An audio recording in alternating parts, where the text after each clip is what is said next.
Mario Delgado, presidente nacional de Morena, acusó a la Suprema Corte de Justicia de la Nación de actuar políticamente y tener un protagonismo militante, luego de que invalidó la primera parte del llamado Plan B de la reforma electoral, acusó el líder morenista en conferencia de prensa. Delgado defendió el procedimiento legislativo que siguieron los diputados y senadores de Morena y sus aliados para aprobar la reforma electoral, pues a diferencia del criterio de la Corte, dijo que se siguieron todos los procesos deliberativos y las revisiones camerales establecidos en la ley. Consideró que es un asunto grave lo que hizo la Corte, pues el Poder Legislativo fue electo democráticamente y la mayoría es legítima. Ante ello, el líder morenista dijo que lo que queda es abanderar la reforma al Poder Judicial como lema de campaña para obtener la mayoría legislativa en las elecciones de 2024 y poder cambiar la Constitución, para que los ministros y ministras de la Suprema Corte sean electas por el voto popular, afirmó el líder partidista. Advirtió que la transformación no ha terminado, por lo que en 2024 debe reformarse el Poder Judicial, dijo Delgado. Detalló que la propuesta central de la reforma al Poder Judicial y la eventual nueva propuesta de reforma electoral, el Plan C, será la de elegir a ministros y consejeros electorales por la vía popular. Hay que darle al pueblo esas decisiones, porque el modelo anterior genera complicidades e intereses. Que le deban el cargo a la gente y le rindan cuentas a la gente. Finalizó contundente. Veamos enseguida cómo Mario Delgado despedaza a la Suprema Corte tras actuar políticamente y militar en la oposición, deteniendo parte del Plan B de AMLO, obedeciendo a su amo Claudio X González. Buenas tardes, gracias por acompañarnos.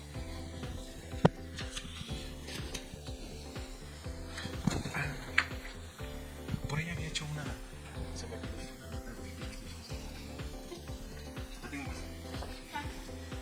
¿Listos?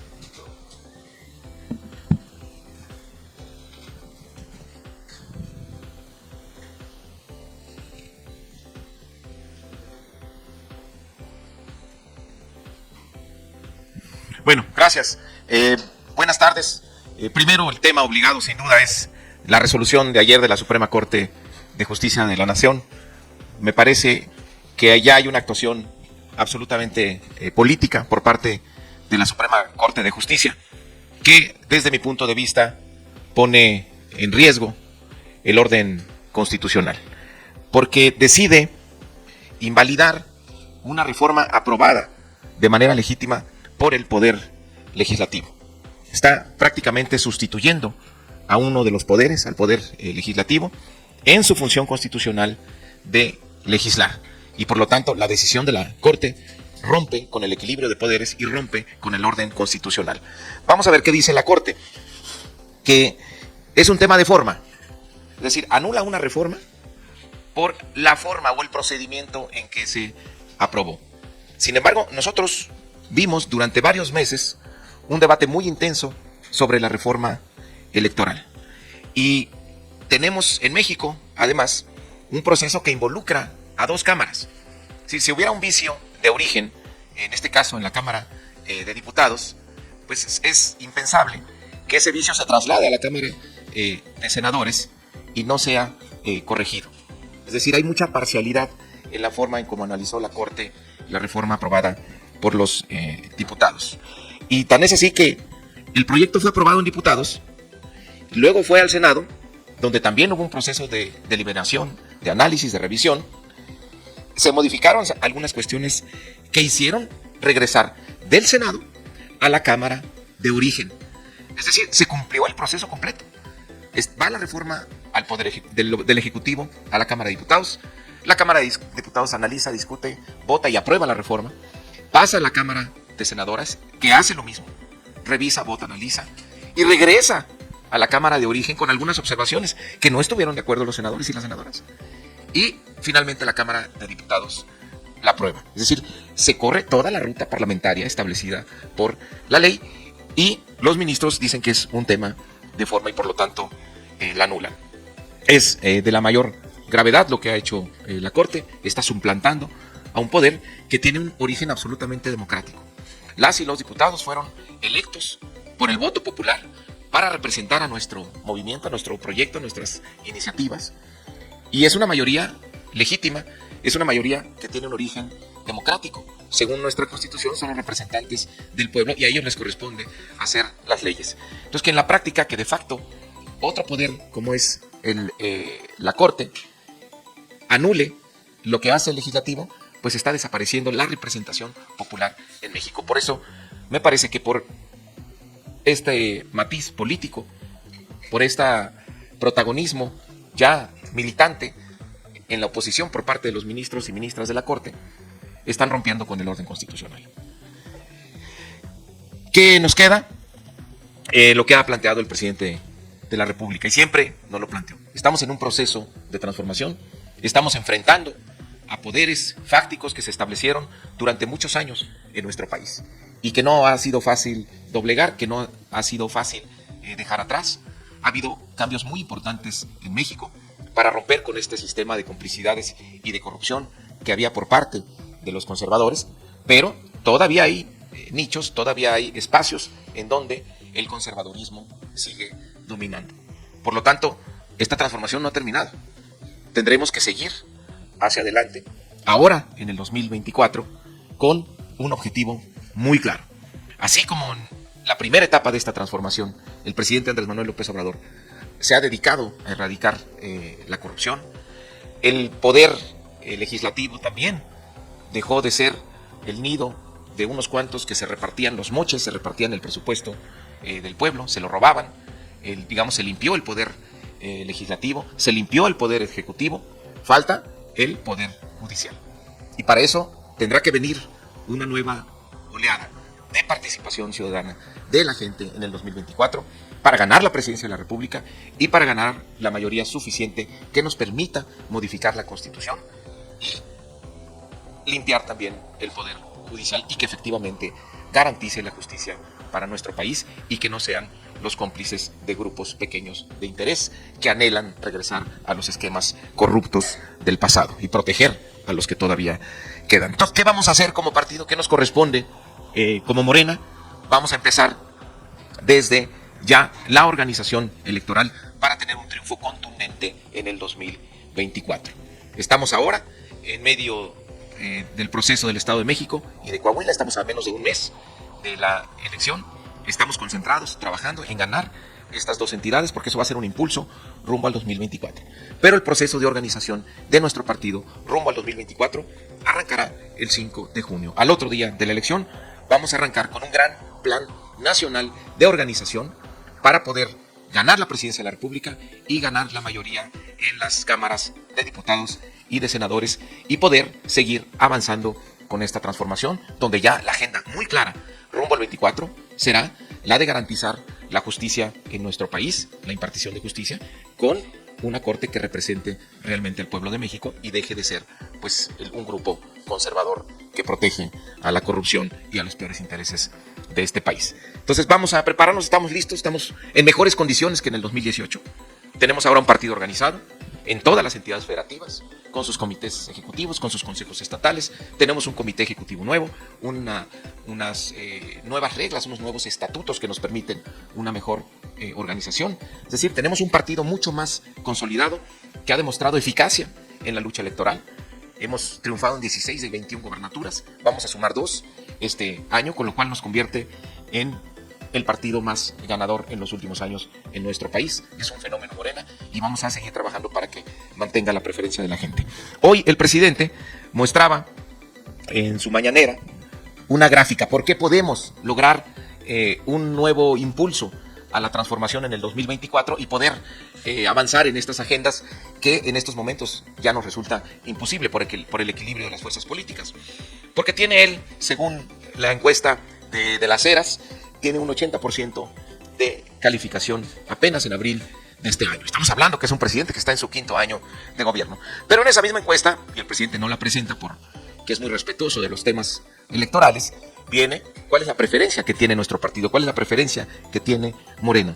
Y es un 63%. Si este domingo hubiera elecciones para presidente, en estos momentos obtendríamos el 63% de la votación. Y pues vean dónde están nuestros adversarios, con 7, 8, 5, 30%, que ni todos juntos se acercan a Morena.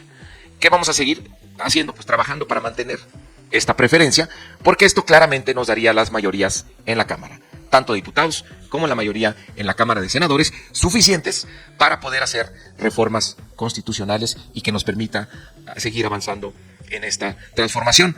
Ayer también hubo otra encuesta por parte del Financiero, también pues claramente ubica a nuestro partido muy por encima de los demás, incluyendo la suma de ellos, pues no podrían competir contra la fuerza de Morena. Entonces, estamos concentrados en Coahuila, estamos concentrados en el Estado de México, pero no vamos a perder un solo día.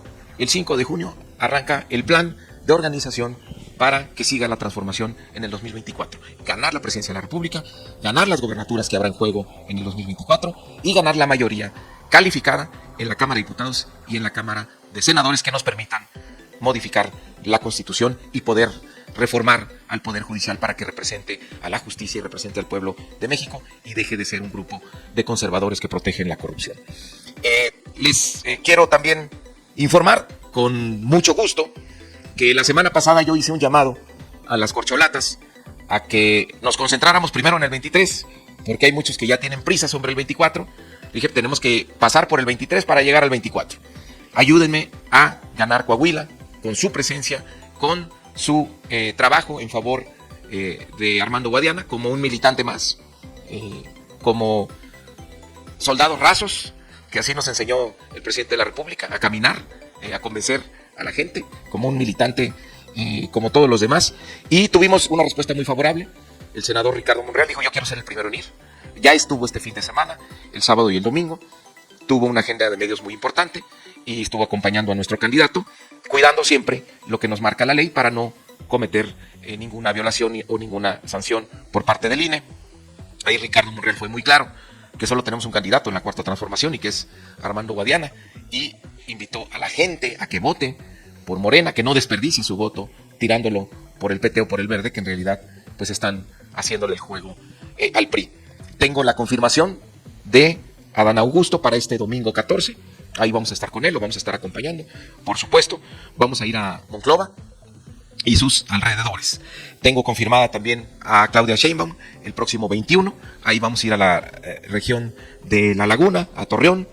Y les agradezco a Ricardo Monreal, a Adán Augusto y a Claudia Sheinbaum por la respuesta inmediata y la disposición que tuvieron a decir, nosotros vamos a ayudar a nuestro partido a que logre el triunfo en Coahuila. En el Estado de México los vamos a invitar al cierre de campaña, obviamente también cuidando mucho lo que señala la ley. Y vamos a seguir insistiendo en tratar de reunirnos con Marcelo Ebrard para invitarlo a que nos acompañe a Coahuila el último fin de semana de campaña, que sería el 28 de mayo. Todavía hay tiempo para que Marcelo nos pudiera acompañar y afianzar el voto del cambio en favor de Morena. Eso es cómo vamos. Y esos son los asuntos que queríamos comentarles. Déjenme ver si no se me pasó alguno.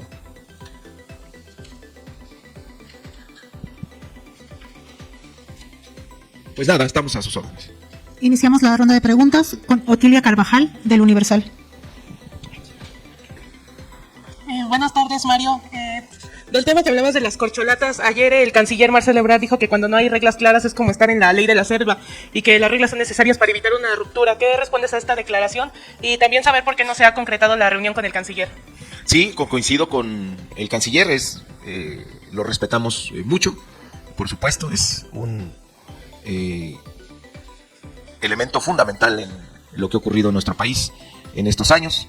El trabajo de Marcelo Ebrard ha sido clave para consolidar el liderazgo que tiene hoy nuestro presidente de la República en América Latina, pero también el posicionamiento tan diferente que tiene con los Estados Unidos, un posicionamiento de mucha dignidad, de mucha independencia y pues de trato de igual a igual. Ya no hay el sometimiento que hubo en el pasado con los gobiernos neoliberales, donde eran presidentes entreguistas, eran presidentes que se doblegaban ante los Estados Unidos. Hoy tenemos un presidente capaz de enfrentar de tú a tú a la política exterior de los Estados Unidos. Justo hoy el presidente tiene una videoconferencia con el presidente Biden para hablar sobre temas de migración. Entonces respetamos y reconocemos mucho la labor de Marcelo Ebrard, coincidimos con él, pues claro que tiene que haber reglas.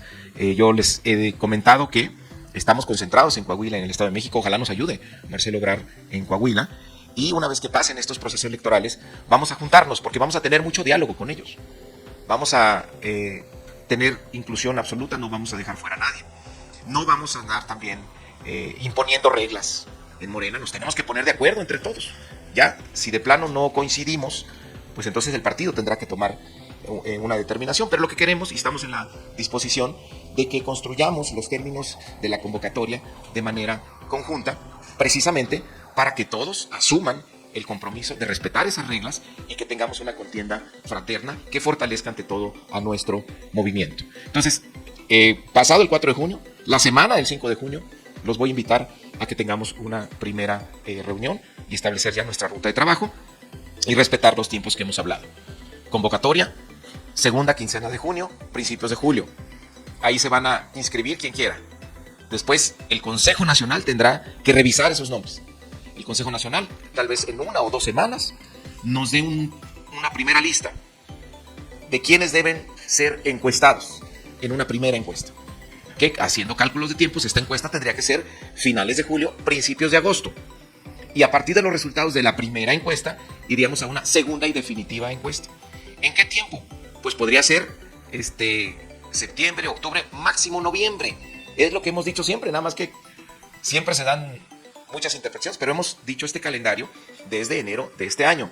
Máximo noviembre, no podemos extendernos más de noviembre. ¿Por qué? Porque el 2 de diciembre tienen que renunciar quienes vayan a ser candidatos o candidatas para cualquier cargo. Entonces, tenemos que resolver antes. Morena siempre resuelve antes. Entonces, así son los tiempos. Primera encuesta, julio, agosto. Segunda encuesta, máximo en noviembre.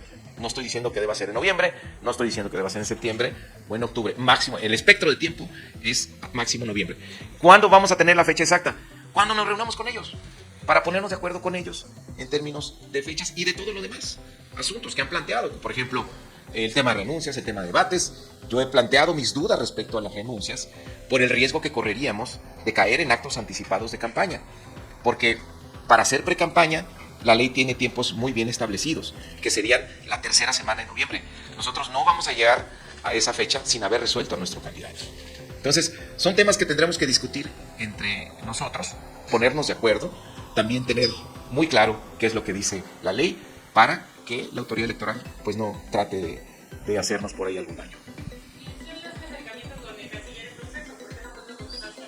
Sí, yo lo he estado buscando, pero no he logrado reunirme con él, pero pues yo quisiera poder hacerlo a la brevedad posible.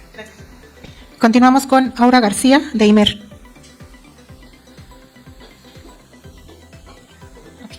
Hola Mario, buenas tardes. Preguntarte del proceso electoral en Coahuila. Ya sé que nos mencionaste algunas cosas, pero quisiera saber, vimos al senador Ricardo Monreal, yo particularmente lo vi en el meeting el sábado, y esta participación pues no fue tan discreta como nos habías anunciado. Sí estuvo en el templete, sí tomó el micrófono, sí se pronunció pues a favor de Armando Guadiana. Así van a ser las demás participaciones de las llamadas corcholatas. Eso podemos esperar de Adán Augusto López, Claudia Sheinbaum.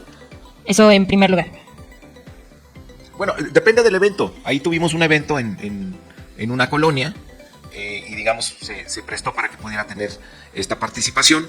Al otro día tuvimos otro evento de otro tipo donde ahí ya él preferimos que no usara la palabra, justamente porque tenemos ahí un equipo de abogados que casi nos dice esto sí se puede, esto no se puede, cuidándolos a ellos y también cuidando a nuestro candidato. Ok. Oye, y también vimos que Ricardo Mejía ofreció una conferencia de prensa con el PT, y bueno, el ex subsecretario de Seguridad afirma que Coahuila tiene dignidad y que su ciudadanía no necesita que figuras ajenas al Estado vayan a decirles por quién votar. Eso por un lado el ex subsecretario, y estuvo también ahí Benjamín Robles Montoya, a nombre de la dirigencia nacional, y dice que le estás faltando el respeto al PT porque estás desesperado. Esas fueron las palabras de ellos. No sé si me puedes regalar un comentario al respecto. Pues les mando un abrazo fraterno. Van bien con sus 7%. Nosotros estamos luchando por el triunfo, por el cambio, por no fallarle a la gente en Coahuila. Y estamos hablando con la base petista, que es obradorista, para que no caigan en este engaño, porque no tienen ninguna posibilidad de triunfo. Si cualquier voto ahora que se vaya al PT, se lo está quitando Morena y está favoreciendo al PRI. Entonces la gente está muy consciente, está muy despierta. Y el problema de ellos es que pues la gente ya se les está yendo. Lo mismo al Partido Verde.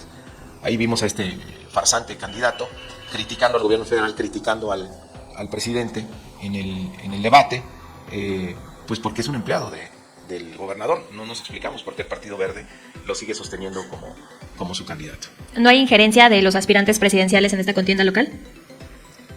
Pues no, son figuras nacionales. Ahora resulta que este señor está en contra ahora de las corcholatas también. Pues es los guiones que le pasan desde el gobierno del estado para golpetear a nuestro movimiento. Oye, y sabemos que probablemente más tarde vayas a la Cámara de Diputados. ¿Cuál Sí. es el objetivo de esta visita? ¿Vas a hablar del plan C, de la reforma electoral, de las contiendas locales? No sé si nos lo puedas compartir. Bueno, primero vamos a empezar ya a organizar el plan C, pero segundo es para invitarlos a que no se me hamburguesen. Los quiero ver en Coahuila y los quiero ver en el Estado de México, caminando y trabajando en favor del movimiento. Entonces vamos a organizarnos para que vayan a caminar. Entonces, ¿qué van a hacer en este mes de mayo? Ya no hay sesiones. Entonces no quiero que se me vayan a aburrir, que se vayan a la lucha, al Estado de México y a Coahuila. Ahí les voy a avisar que vamos a pasar lista para ver quién va y a dónde va y cuántos días va, porque seguramente todos en el 2024 pues van a querer ser candidatos. Y acuérdense que aquí, en este partido, amor con amor se paga. Entonces los quiero ver en Coahuila, los quiero ver en el Estado de México, caminando en favor del movimiento. ¿Ese mensaje va también para el canciller Marcelo Ebrard? Pues para todos. Es que aquí todos tenemos que trabajar. Así nos enseñó López Obrador. Tenemos que trabajar en favor del movimiento donde se necesita. En estos momentos donde se necesita, Coahuila principalmente. Y también el Estado de México, no lo dejamos atrás. Gracias. Pero hay que caminar. Aquí no hay militantes de primera ni de segunda. Entre todas y todos construimos el movimiento. Y la última pregunta es de Néstor Jiménez, de La Jornada. ¿Qué tal? Buenas tardes.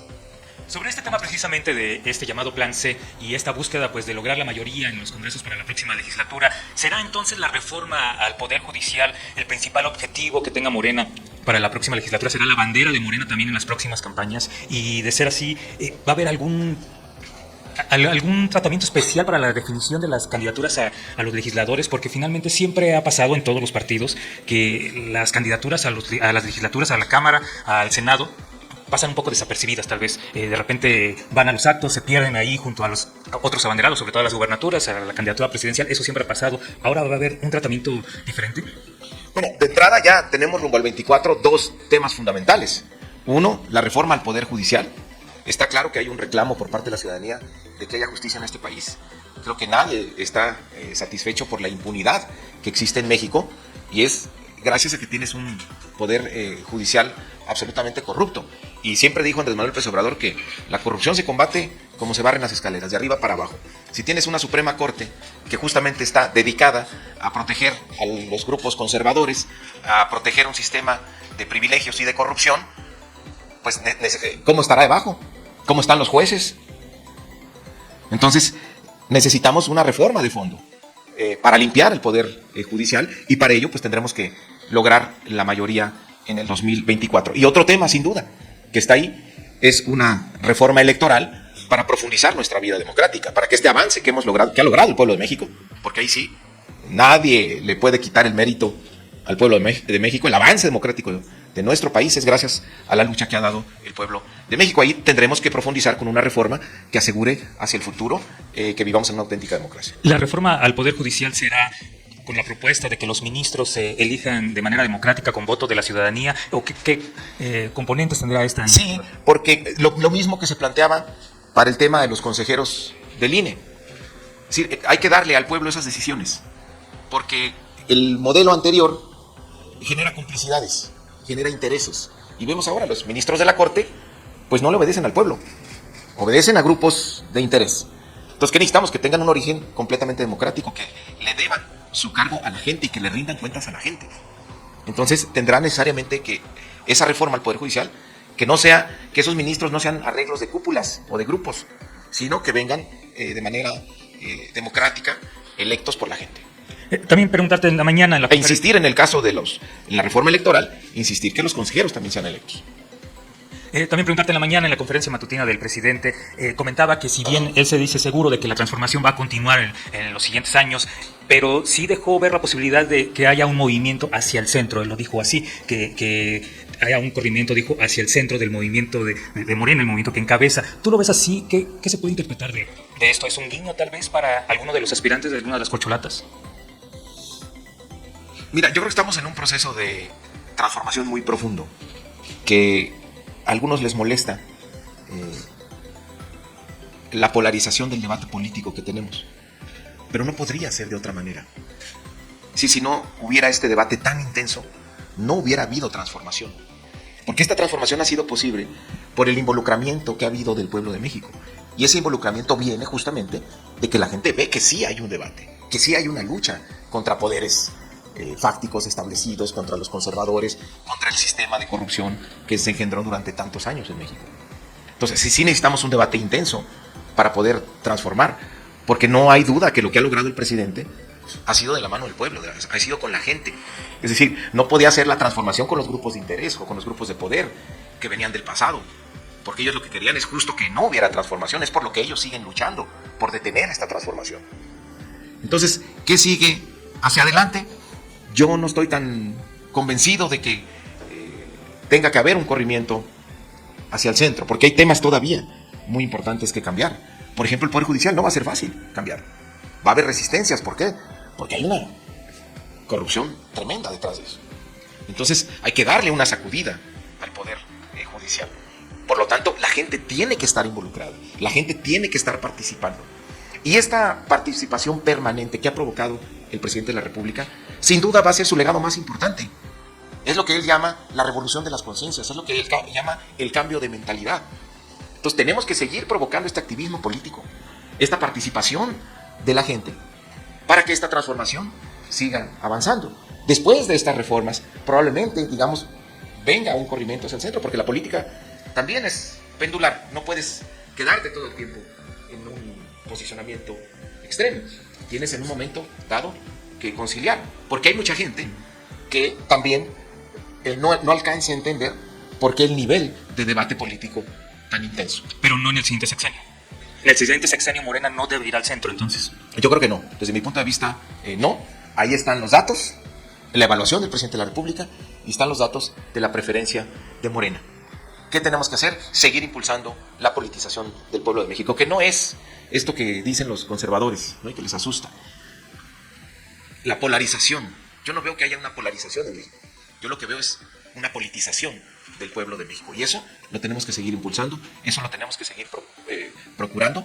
Y esa va a ser la base de nuestra organización a partir del 5 de junio para ganar la mayoría en el Congreso y ganar la presidencia de la República. Yes. Son todas las preguntas. Muchas gracias. Muchas gracias a ustedes.